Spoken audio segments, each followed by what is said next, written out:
I was on the verge of death at speeds in excess of 150 miles an hour, and there was simply nothing I could do about it. A few minutes before he died, all I could think about was how much I missed my son, who was then 2.5 years old. I was sure I would never see him again. After that point, things began to change. It seemed as if time had slowed down to a standstill. And then, all of a sudden, my spirit sprang out of my body and appeared in all of these other places. I am finally off of my aircraft. I know where the fire engines are because I can see them from the top of a building. There's still a sense of perspective that comes with being an engineer. While he was still screaming in agony, I could clearly see him on the water cannon, screaming in panic. The right weight tip then went over the fire truck's front left corner. Yes, the number 4 propeller is moving. The propeller on the outboard right side is turning at a speed of more than 150 miles an hour. That fire truck's front corner must have been gapped by it. When we approached within inches of it, we managed to avoid a collision. There was a distinction between the two. I feared the worst, and now I'm dead too, and I'm certain it made a significant impact. That was my current situation. As a result, we went into reverse thrust while I was out of body at that point. There was a lot of dust and debris in the air since we were on asphalt, which aircrafts don't generally fly on. Then out of nowhere, this Pepsi can he blasted across the glass, and from left to right, from the top to bottom of the window. It must have taken milliseconds, didn't it? A Pepsi K 12-ounce tumbling Pepsi. I could see the blown fluid flowing out of it and atomizing as it struck the wind in turbulence. Then I began concentrating on the teeny little particles of debris that were flying about. It was slow going at first. As a result, I was no longer able to see things from both an outside and an inside viewpoint, but instead became a horde of little pieces of garbage. My 360-degree bubble vision view showed that even the smallest particle in the air from all of these millions of views, and now I'm completely lost. Aren't you expecting mayhem? It was a little difficult to follow since I didn't really know what was happening. There was, however, a level of perfection that was beyond comprehension. Everything is exactly where it should be and doing what it should be doing at the correct time. Everything is just how it should be. After that, I went to bed and fell asleep. In the middle of the night as well. In the military, it's known as dark 30. I'm not sure what time it was, but it was at least 3 o'clock in the morning. I experienced a sudden change in heart and a new outlook on life. I didn't travel through a tunnel. No, I didn't go to the afterlife. I wasn't involved in any of it. Boom! I woke to find myself in a pitch-black abyss. In the midst of it all, I was struck by a golden light that seemed like a vast fountain of energy and unconditional love. The effect was profound. It was clear to me, in the depths of my belief in the power of love and that love wields, and I had the distinct impression that this creature did not want me to continue to exist, and I had the distinct impression that I would be gone forever. However, there was a sense of goodwill. There were no words uttered to me. Everything was done with emotional energy. I don't know how to express it.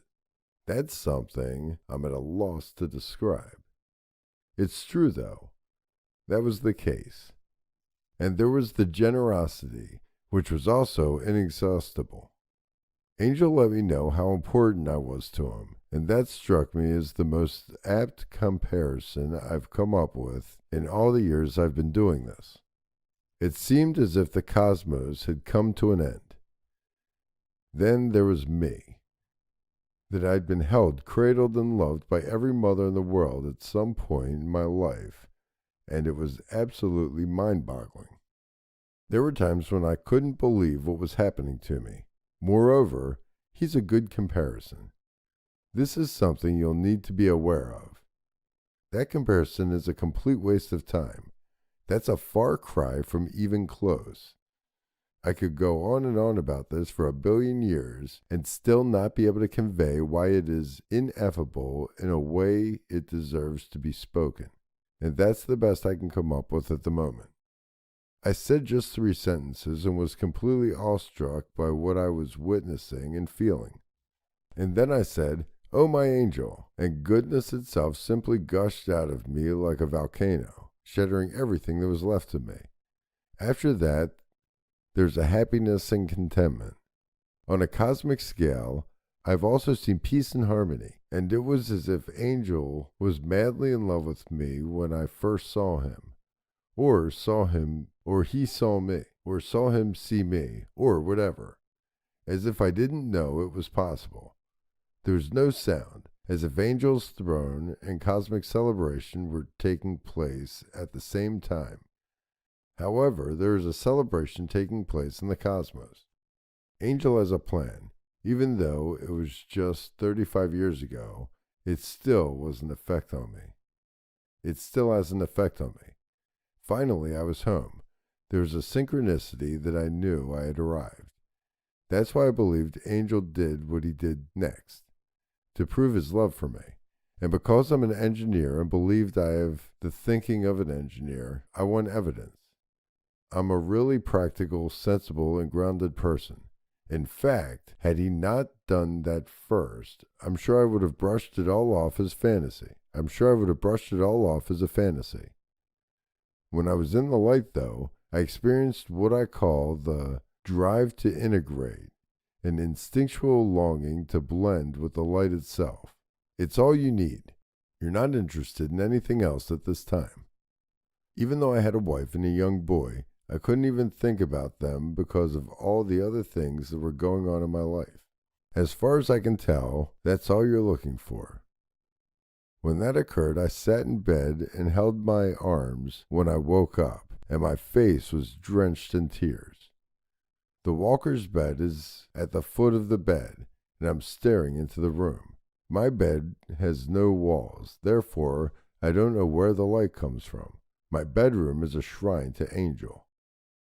Suddenly the room was filled with a million stars, and I could see my wife's feet in my peripheral vision and know that she was facing me.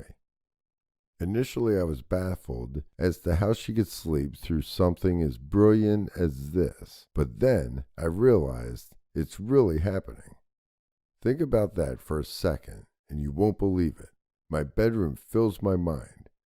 Throughout the night, this is genuine, and the Wallen this undulating spiritual force. After that, I simply sat there and stared at the wall since it was the only thing I could do. The light went away as the sun rose in the room. My wife wakes up, and then I do too. The first thing she says when she sees me sobbing is, "What the heck are you crying about?"